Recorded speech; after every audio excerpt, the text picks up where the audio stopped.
Mhow road स्थित कृषि उपज मंडी में अधिक उपज आने से व्यवस्था चौपट हो गई है। मंडी की व्यवस्था और नीलामी पर मंडी प्रशासन के ध्यान नहीं देने से किसान परेशान और आक्रोशित है। वहीं मंडी व्यापारी भी बेबस नजर आने लगे हैं। किसानों का कहना है कि मंडी प्रशासन ध्यान नहीं देता है, जिससे व्यापारी भी मनमर्जी करता है। यहाँ सुनने वाला कोई नहीं है।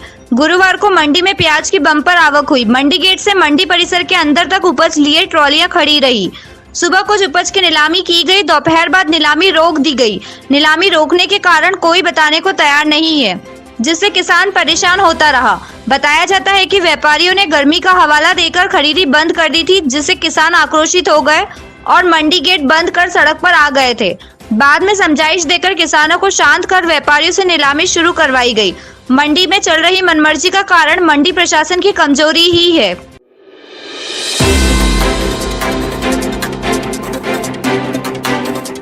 विवाहिता ने जहरीला पदार्थ खाकर आत्महत्या कर ली है।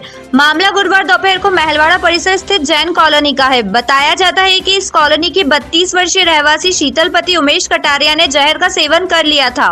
शीतल को गंभीर अवस्था में परिजनों ने जिला अस्पताल में भर्ती किया था, जहां उपचार के कुछ समय बाद ही उसकी मौत हो गई। पुलिस मामले की जांच कर रही है।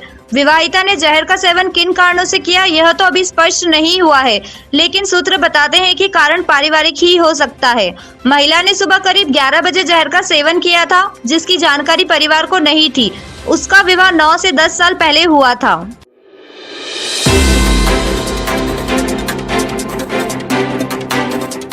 जिले में कोरोना हर दिन अपनी तरक्की के नए रिकॉर्ड बना रहा है। बुधवार रात को पहली बार एक साथ 51 कोरोना पॉजिटिव मामले सामने आए। इससे भी ज्यादा डराने वाली बात यह है कि अब तक के सिर्फ 9 दिन में 337 मामले सामने आ चुके हैं, जो अब तक मिले कुल केस का 26% ही है। जिले में बुधवार को यूं तो 54 लोगों की रिपोर्ट पॉजिटिव मिली, लेकिन 3 लोग अन्य शहर के होने से हमारे शहर में नहीं जोड़े गए हैं। इसी के साथ अब जिले में कुल कोरोना पॉजिटिव का आंकड़ा 1292 पर पहुंच गया है।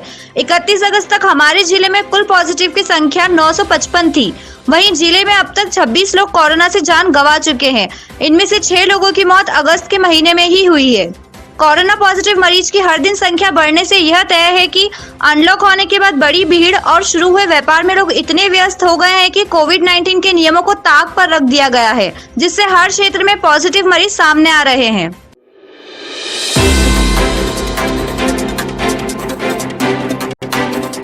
जीआरपी क्षेत्रों में अपराध रोकने के लिए तालमेल जरूरी है। संवाद होगा तो ही आपके सूत्र बनेंगे। इसके लिए जीआरपी को पहले जनता का विश्वास जीतना होगा। उक्त बात रेलवे चाइल्ड लाइन और रेल नगर सुरक्षा समिति की बैठक लेते हुए जीआरपी एसपी किरण लता कैरकटे ने संबोधित करते हुए कही।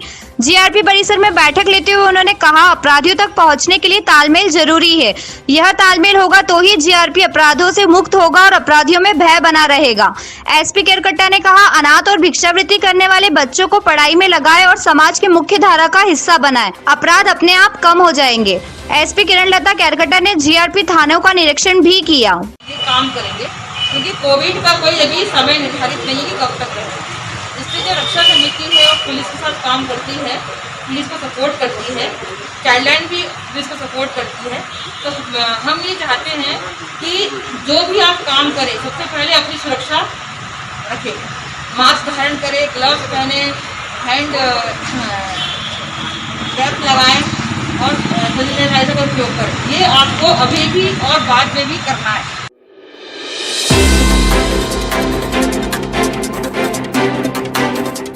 जिला अस्पताल की व्यवस्था चौपट हो गई है।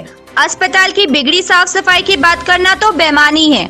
नालियों की सफाई हो या चैम्बर की सफाई तो होती ही नहीं। पीने के पानी की समस्या तो पुरानी है, लेकिन पानी का दुरुपयोग होना आम बीमारी है। गुरुवार को जिला अस्पताल के छत का उखड़ा प्लास्टर का जीर्णोद्धार किया जा रहा है, लेकिन पानी अस्पताल की टंकी का ही इस्तेमाल हो रहा है। बताया जाता है कि उखड़े प्लास्टर पर जमी काई साफ करने के लिए ठेकेदार ने अस्पताल में लगी सिंटेक्स की टंकी का पानी ही ले लिया, जबकि होना तो यह चाहिए कि ठेकेदारी पानी की व्यवस्था करे। लेकिन जब अस्पताल प्रशासन ही आंखें मूंदे हो तो मौके का फायदा कौन नहीं उठाएगा।